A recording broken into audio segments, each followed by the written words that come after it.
Bonjour chers collègues, nous allons apprendre ce matin à saisir un emploi de temps.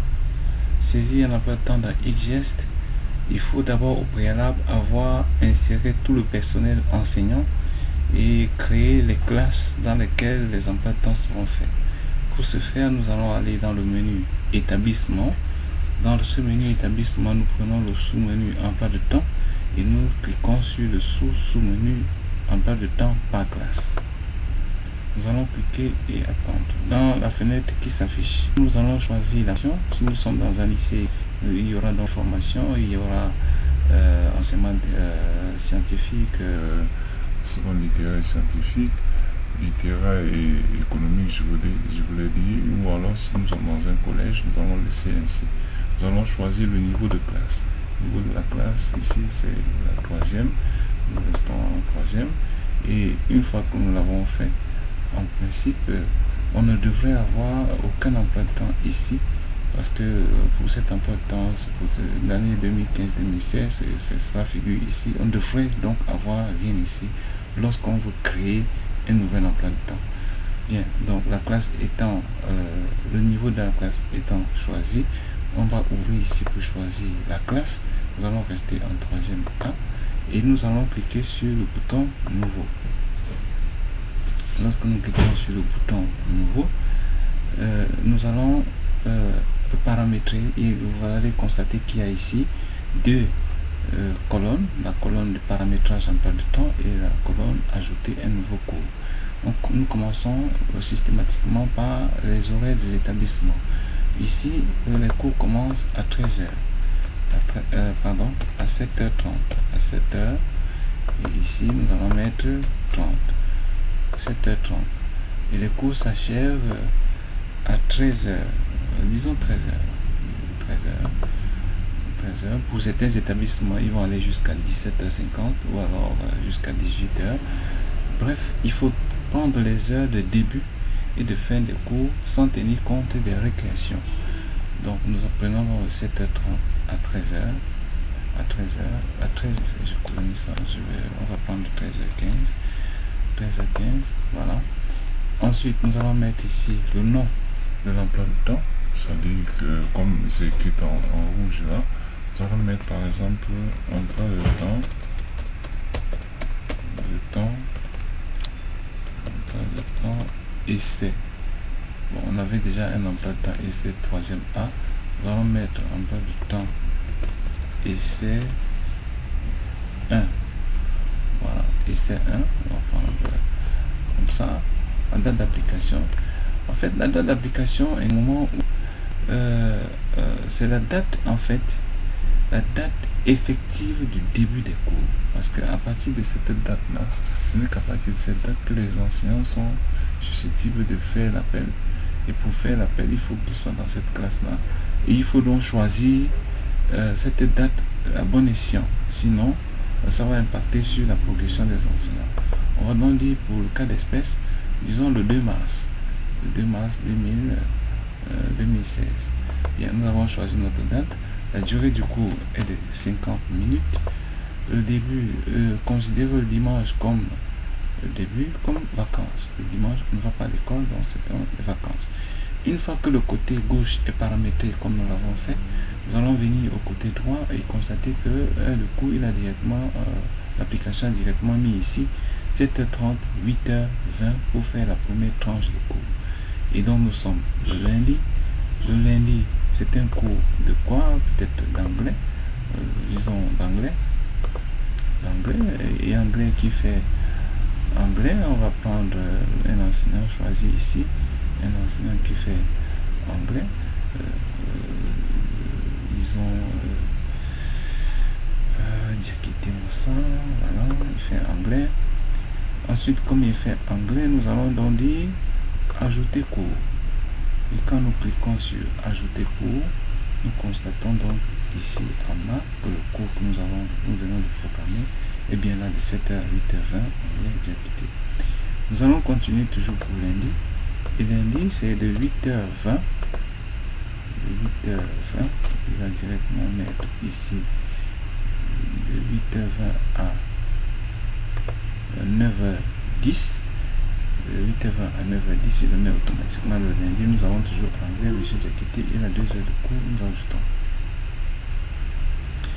Bien, ici donc ajouter, ici, toujours le lundi, après 8h, après 9h10, nous allons ajouter 15 minutes de récréation. 8h10, 8h15, 8h20, 8h25, ça fait 15. 9h25, je veux dire, 9h25, 25, 9h25 à 10h15, toujours le lundi. Nous allons prendre un autre cours, par exemple, à dramatique, ou bien aménager économie sociale et familiale. Aménager, et c'est qui? C'est madame on va prendre madame, monsieur, disons, non, madame Bonga Simbo, non, Bonga Mikolo, non, Simbo, nous allons prendre madame Simbo. Bien, madame Simbo. Alors, elle fait cours de 9h25 à 10h15 et de 10h15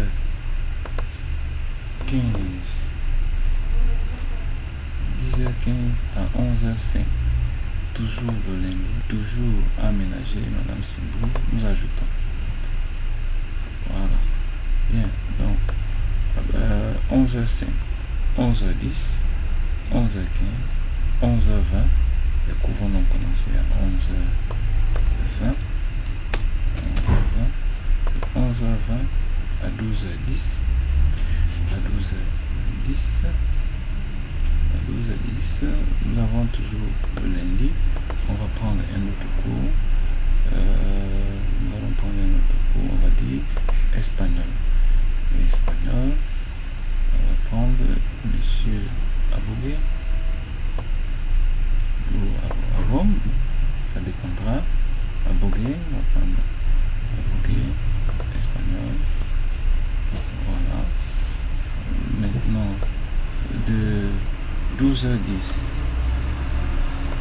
12h10 à 13h00.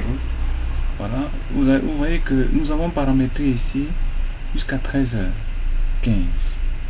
Or, notre dernier cours ici s'achève avec les récréations à 13h. Je puis vous assurer que cette différence de 15 minutes fera en sorte qu'au moment de sauvegarder, l'application va refuser. Parce que nous avons dit que les cours s'achèvent à 13h15. Or, ici, notre cours va s'achever à 13h. Ça déjà, c'est déjà mauvais. Et nous sommes obligés de recommencer pour paramétrer un peu de temps à partir de 7h30 jusqu'à 13h00. Ce n'est qu'à partir de ce moment-là que en sauvegardant, ça va passer. Bien, nous sommes obligés de recommencer. Désolé, hein, on va recommencer en éliminant, en revenant ici. Ils ne vont pas accepter 13h00. Voilà, ils refusent. On est obligé de recommencer. Et pour recommencer, il faut fermer complètement et dire encore nouveau pour recommencer. Vous voyez que ce que nous venons de faire semble être banal, mais je vous assure qu'il faut faire très attention pour programmer de 7h30 jusqu'à 13h. Jusqu'à 13h00. 13h00, nous allons dire un pas de temps et c'est 2. Nous allons prendre sur la date de demain. Le cours il est programmé pour 50 minutes. Dimanche est considéré comme vacances. Voilà. Bien, notre programmation est faite. Nous allons revenir ici 7h30, 8h20. Nous allons prendre anglais.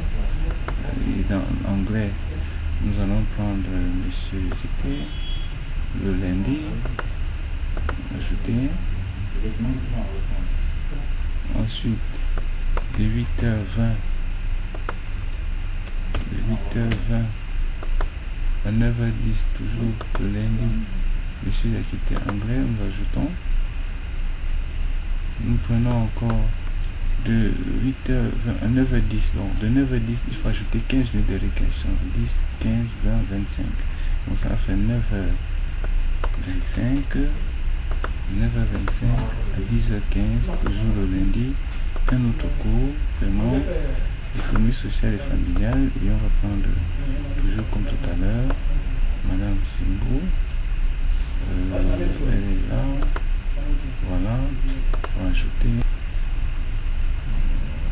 10h15. 10h15 à 11h05 normalement. Toujours le lundi. Madame Simbo.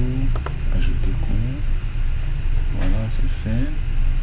On était à 11h05. On va ajouter 15 minutes. 11h05 plus 15 minutes, ça va faire 11h25. Je prends 11h25. Non, 11h20. 11h20. 11h20, 12h10, c'est toujours le lundi. Nous allons prendre, par exemple, espagnol avec Monsieur Abogué. Monsieur Abogué, on va ajouter. On ajoute de 11h20 à 10h, à 12h10. Donc de 12h10, cette fois-ci c'est 13h00. Ça donne bien 13h00 ici. Toujours le lundi. Monsieur Abogué espagnol. On a validé. Bien.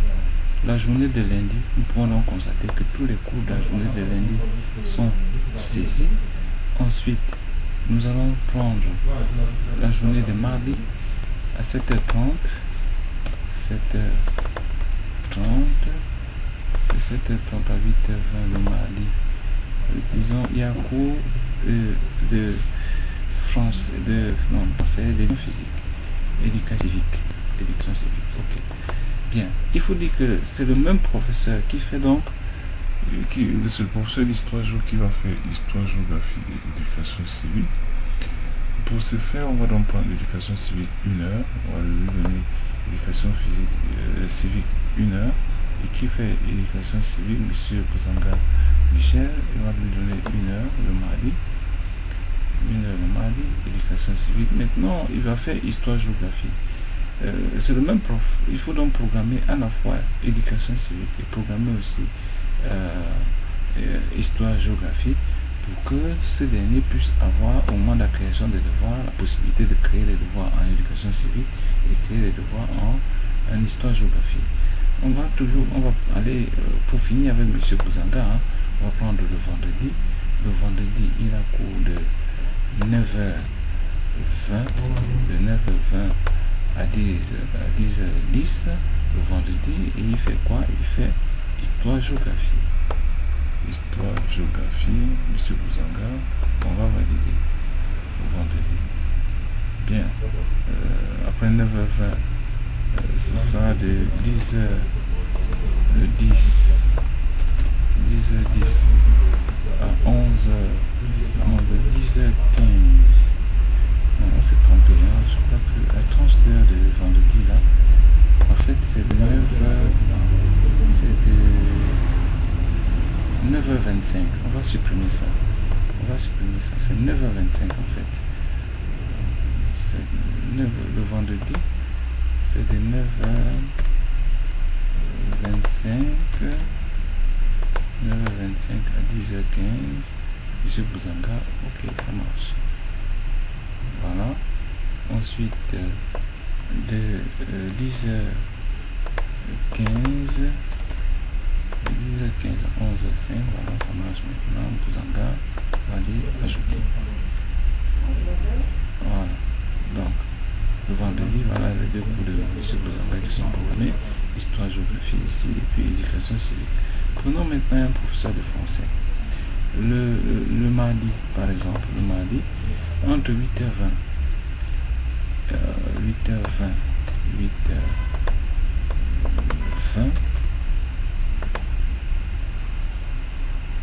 il a français. C'est 1 heure. On va donc lui dire expression orale. Il faut dire que les professeurs de français, ils ont 6 heures en général. Et s'ils ont 6 heures en général, ça veut dire qu'ils ont 2 heures, 2 heures, 2 heures. On ne saurait lui donner 1 heure parce qu'après 1 heure, après 8h20, c'est la récréation. On doit changer la tranche d'heure pour prendre plutôt entre 9h25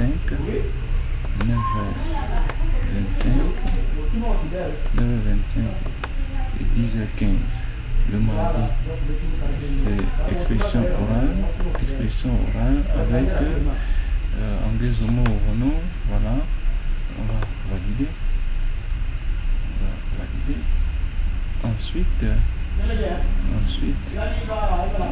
Anglais-Zomo, voilà, expression orale. Donc, comme elle a 4 rubriques, les 4 rubriques doivent figurer. Expression orale, on va lui donner orthographe. Orthographe, à cette heure-là, le mardi. Le mardi, nous avons donc de 8h, de 9h25 à 10h15, donc de 10h15. De 10h15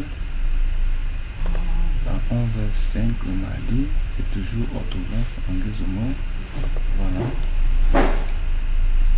Bien, je précise que les professeurs de français au premier cycle ont 4 rubriques: expression orale, expression écrite, expression orale, expression écrite, étude des textes et puis orthographe. Dans l'emploi du temps des enseignants du premier cycle, on doit faire figurer toutes les 4 rubriques. On doit faire publier toutes les 4 rubriques afin que l'enseignant puisse créer les devoirs d'expression écrite, les devoirs d'expression orale, les devoirs d'étude des textes et les devoirs d'orthographe. Bien, pour les professeurs du premier cycle, on n'en a pas besoin. On va juste cliquer et ouvrir. Quand on va ouvrir ici, on va chercher tout simplement français. On va juste mettre français parce que là-bas, on ne distingue pas les rubriques.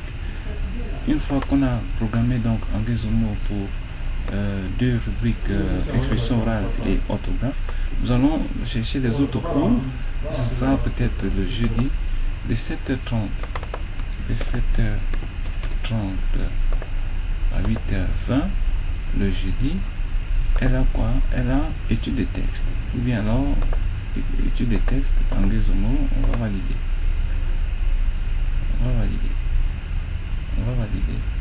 Ensuite, de 8h20, toujours le jeudi, elle a toujours étudié des textes, on va valider. Voilà. Bien. Donc, elle a dans ces cours-là, le mercredi, disons le vendredi, les 2 dernières heures, on va lui donner 11h20. Le vendredi, de 11h20 à 12h10, le vendredi, elle a quoi? Expression écrite.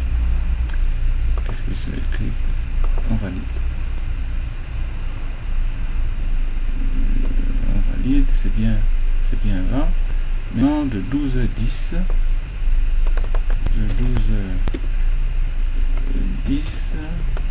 évidemment à 13h, le vendredi, elle a quoi? Expression écrite, voilà.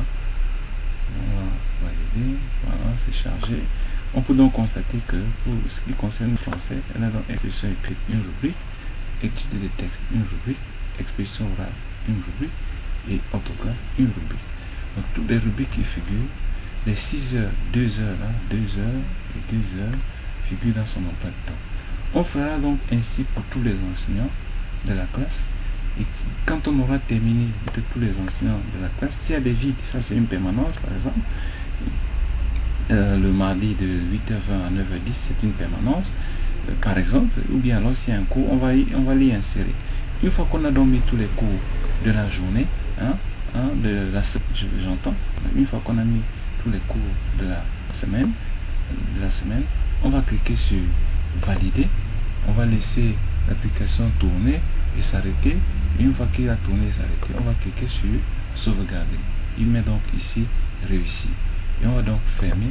Pour venir ici à cette page, rafraîchir, on va dire quoi, actualiser la page et constater donc que l'emploi de temps, le temps EC2 figure donc là. je précise que si on n'avait pas saisi un emploi de temps avant, on aurait eu ici rien que l'emploi de temps que nous venons à peine de saisir. Il s'appelle emploi de temps SC2 et on peut donc constater que cet emploi de temps que nous venons de saisir, il est bien là, avec André Zomo, Bozanga, Diakité et tout ça là. Bien, donc voilà, ça c'est une première façon de saisir l'emploi de temps. Allons-y dans une autre classe. Dans la même procédure, on va donc dire établissement, machin, emploi de temps par classe, et on est donc à cette page. On est donc à cette page et on choisit la formation, on choisit le niveau d'études, on choisit une autre classe, on va dire par exemple la troisième C. On prend la troisième C. Dans cette troisième C, évidemment, il y a déjà un emploi de temps. Mais supposons qu'il n'y a pas d'emploi de temps et nous voulons saisir un emploi de temps nouveau. On va donc cliquer sur nouveau. On clique sur nouveau. Et en arrivant ici, nous allons aller chercher dans la liste que voici. C'est une autre façon, c'est une deuxième façon de faire l'emploi de temps. Nous allons chercher dans cette liste ici l'emploi de temps que nous avions saisi tout à l'heure, qui va nous servir dans le modèle. Emploi de temps SC2, le voici. Nous cliquons là-dessus. En cliquant là-dessus, vous voyez qu'il est paramétré ici, celui qui est encore ici en bas et tout. Nous l'avons choisi. Et une fois que nous l'avons choisi, nous cliquons sur valider. Une fois que nous l'avons validé, nous le sauvegardons. Ça veut dire réussi. On ferme, on revient ici, on actualise la page. Nous sommes en troisième C et vous constatez que l'emploi de temps de tout à l'heure a été saisi et directement venu ici. Or, en revenant ici, vous constatez que ce ne sont pas les enseignants que nous voulons, pour cette classe. Donc, comme ce ne sont pas les enseignants que nous voulons pour cette classe, le lundi, c'est André, Monsieur Diakité, non, c'est plutôt autre chose. Nous supprimons.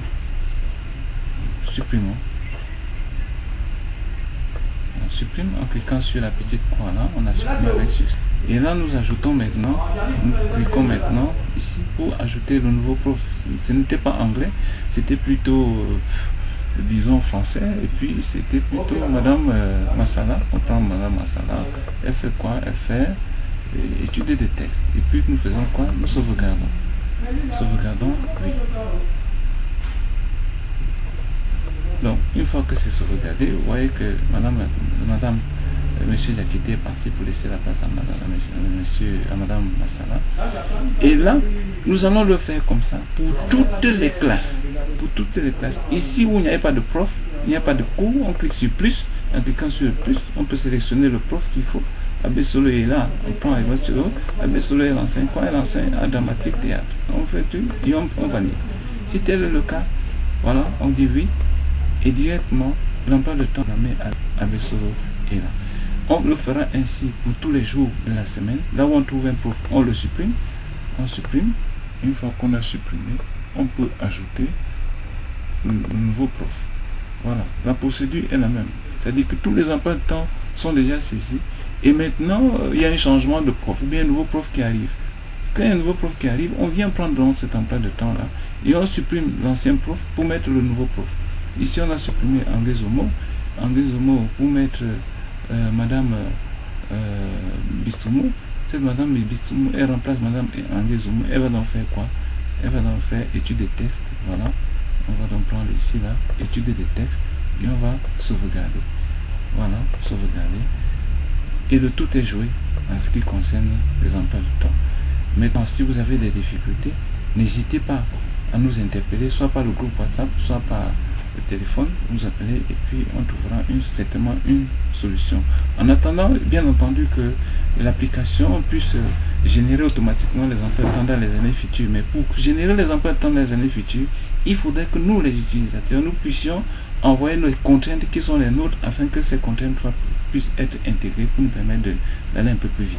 Mais pour le moment, c'est ça à quoi il faut s'en tenir. Merci, à la fois pour